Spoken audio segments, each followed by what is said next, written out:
Exercício 1 da lista de física. A lei de Kepler demonstrou que os planetas se movem em órbitas elípticas e não circulares. A segunda lei mostrou que os planetas se movem a uma velocidade constante.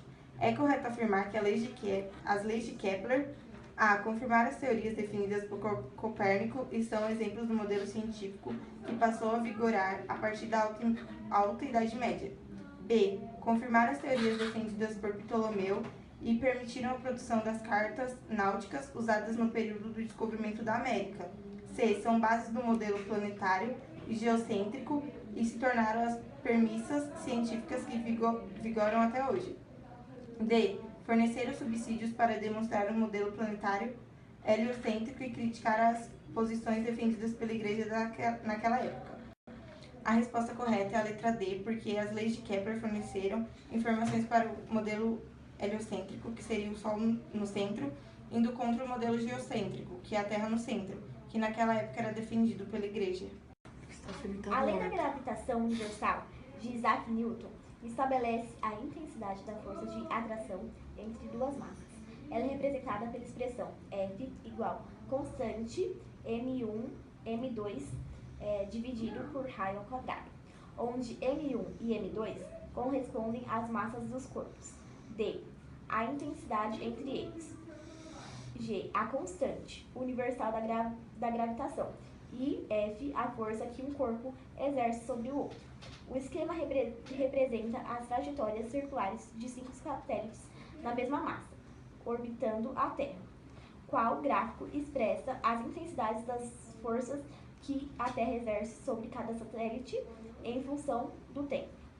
Então, de acordo com a lei da gravitação universal, a intensidade da força que a Terra exerce sobre cada satélite depende da constante universal da gravitação.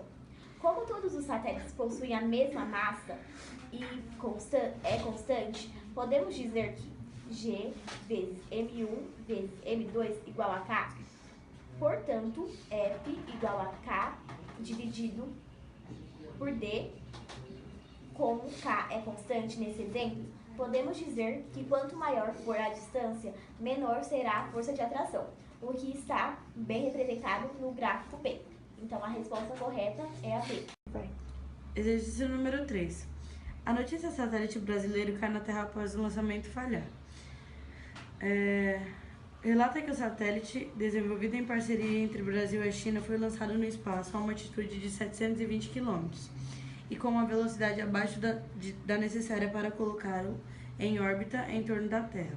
Para que o satélite pudesse ser colocado em órbita circular na altitude de 720 km, o módulo de sua velocidade deveria ser de aproximadamente A. 61 km por hora, B. 25 km por hora, C. 11 km por hora, D. 7,7 km por hora e E. 3,3 km por hora.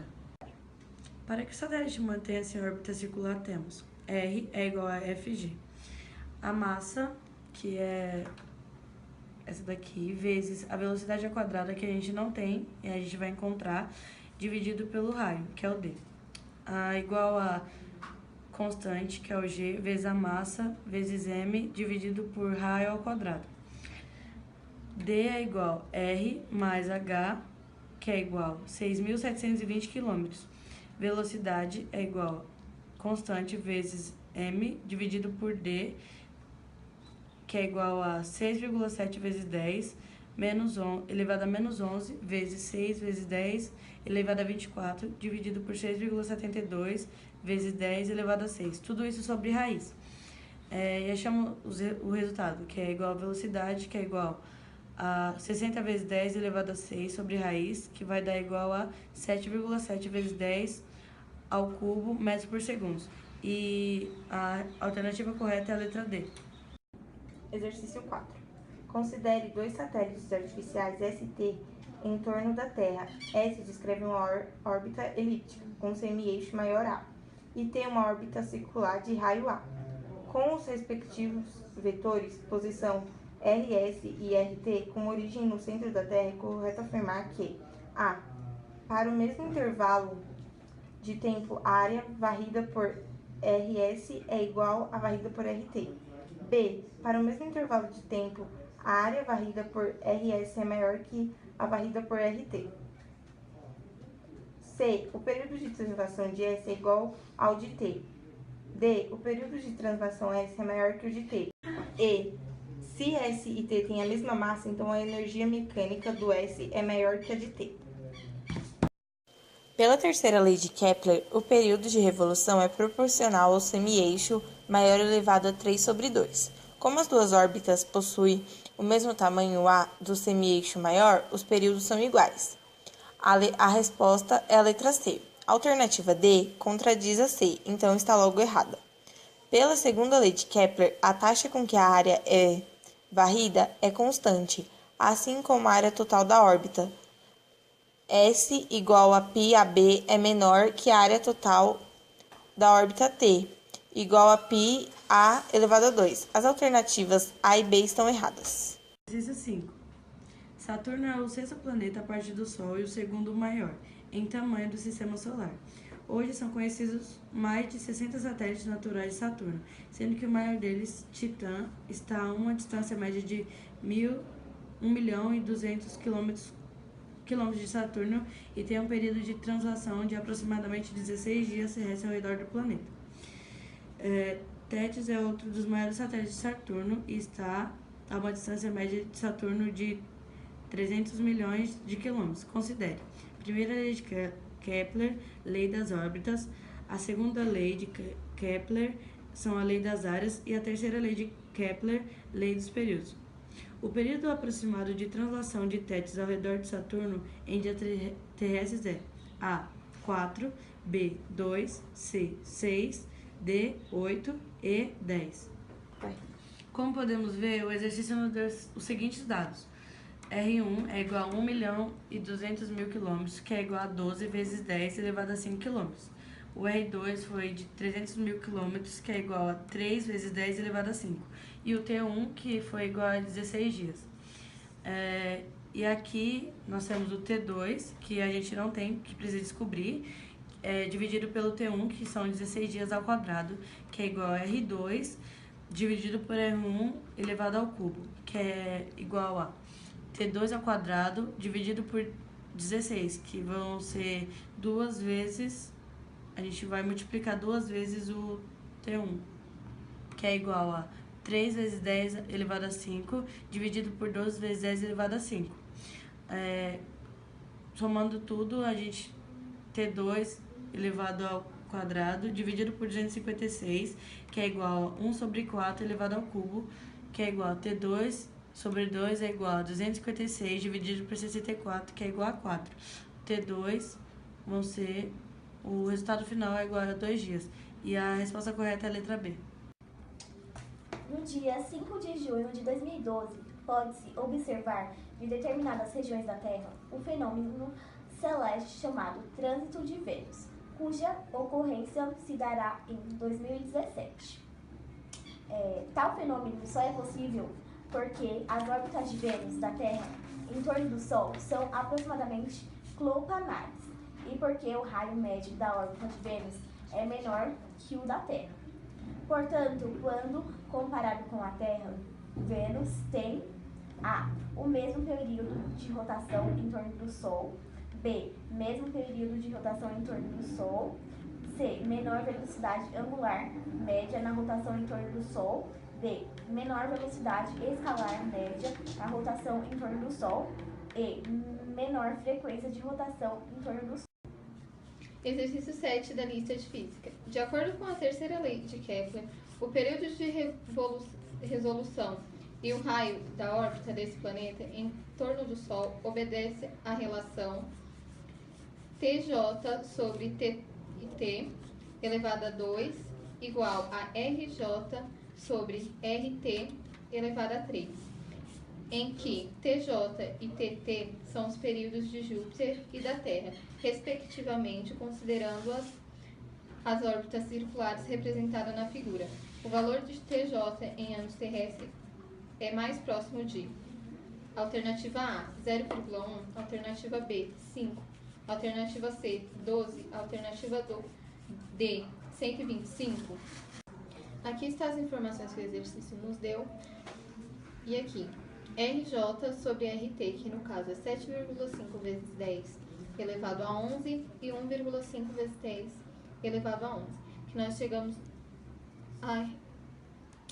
a esse resultado. TJ elevado a 2 é igual a 5 elevado a 3, que nos dá o valor de TJ igual a 12 anos terrestre, que é a alternativa C.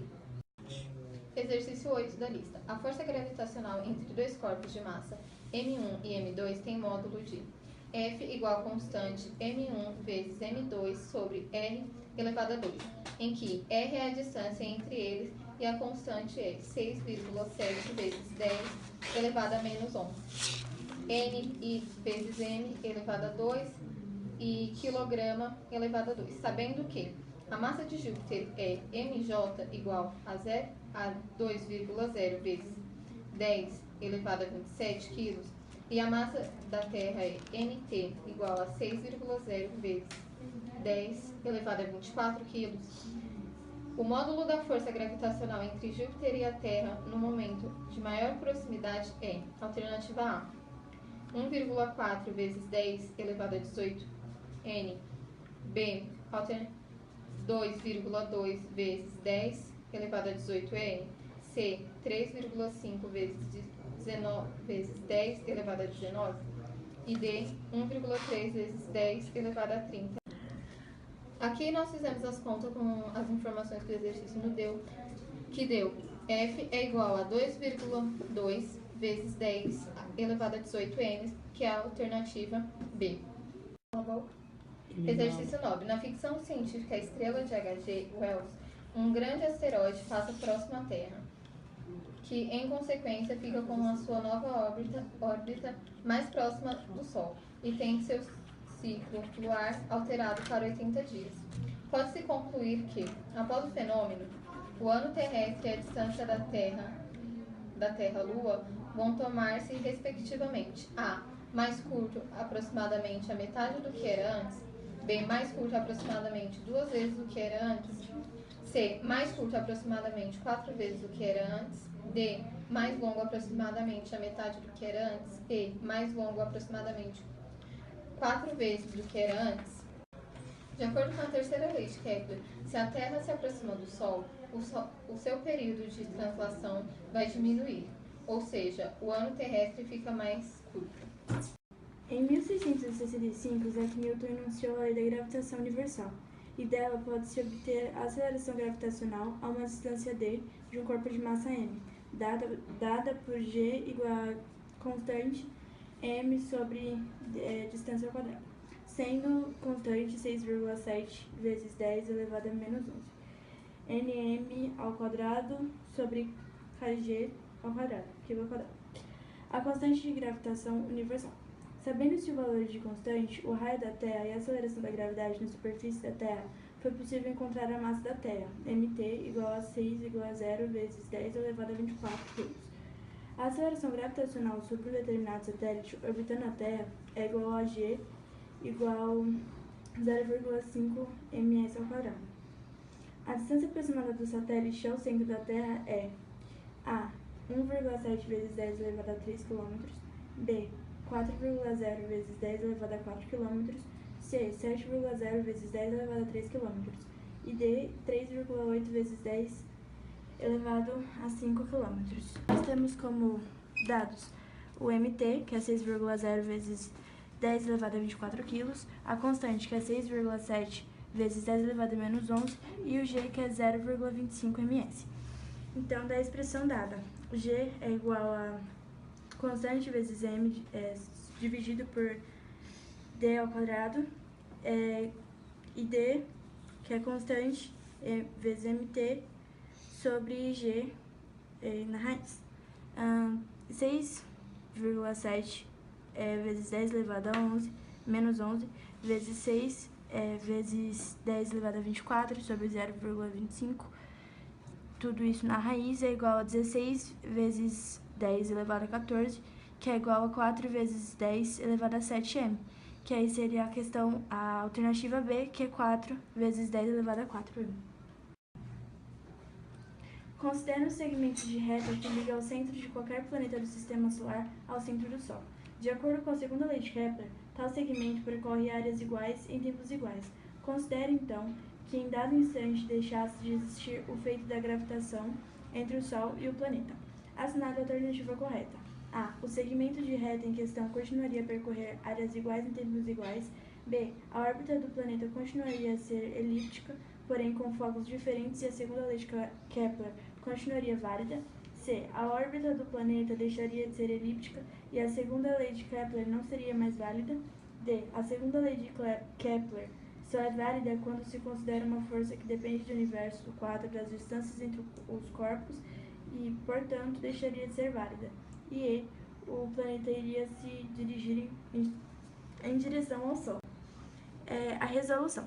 Se a força gravitacional deixasse de existir, o planeta teria movimento retilíneo e uniforme com uma velocidade de módulo v. E a lei das áreas continuaria válida como se demonstra aqui.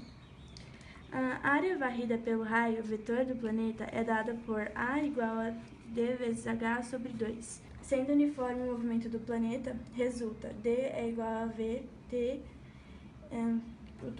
2 em 1 é igual a v t r vezes r sobre 2, e a sobre t é igual a vh sobre 2.